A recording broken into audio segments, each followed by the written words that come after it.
আমি একজন আমার ওই চাচাতো ভাই আছে রুবেল এসএসসি 99-এর এসএসসি 99 বরিশাল ডিভিশন প্রতিটি জেলায় এইভাবে একটি মাদ্রাসা খুঁজে খুঁজে এইভাবে আয়োজন করেছে।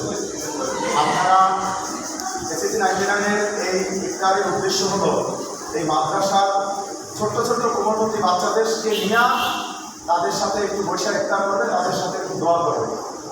আমরা দেখবেন যে আমাদের অনেকের ছেলে মেয়ে এই যে একটু বাচ্চা, আমার মনে হয় 4 বছর বয়স, কারণ আমারও তো ছোটো বাচ্চা আছে, যেই বয়সে মায়ের কোলে নরম বিছানায় ঘুমানোর কথা, সেই বয়সে এই কোরআনের পাখিরা আল্লাহ অশেষ মেহেরবানিতে আপনাদের মাঝে আমাদের এই প্রতিষ্ঠানে রাজবাসা আবদিয়া মাদ্রাসায় আল্লাহর মেহেরবানিতে এরা কোরআনে হেফজ করতেছে।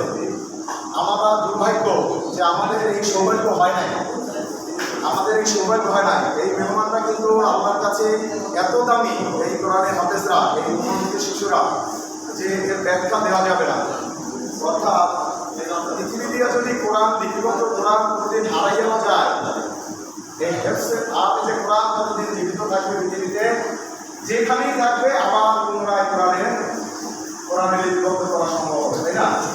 অর্থাৎ আমাদের সকলা এলাকাবাসী যারা আছেন, এই কোরআনের হাফেজ যারা আছে, যারা হেফজ করতে আসে দূর দূরান্ত থেকে, এখানে দেখা যায়, আমি ছোট করছি না, এরা আমাদের কাছ থেকে ধনীর দিক দিয়ে না, টাকা পয়সার দিক দিয়ে এরা আমাদের অনেক করতে, কারণ আল্লাহর কালাম শিক্ষার জন্য এখানে আসে।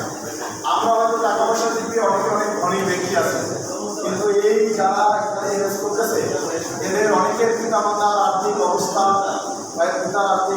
অনেক অসচ্ছল। আমার মনে হয় অনেকের বাবা মাও নাই, আমি সবার তো ডাটা জানি না। আমরা যারা এলাকায় আছি এদের প্রতি খেয়াল করা উচিত আমাদের। মাদ্রাসার কমিটি হোক, এই মসজিদের কমিটি হোক, এই মসজিদের মুসল্লিদের, আজকে আমরা যেখানে ইফতারি করতে বসছি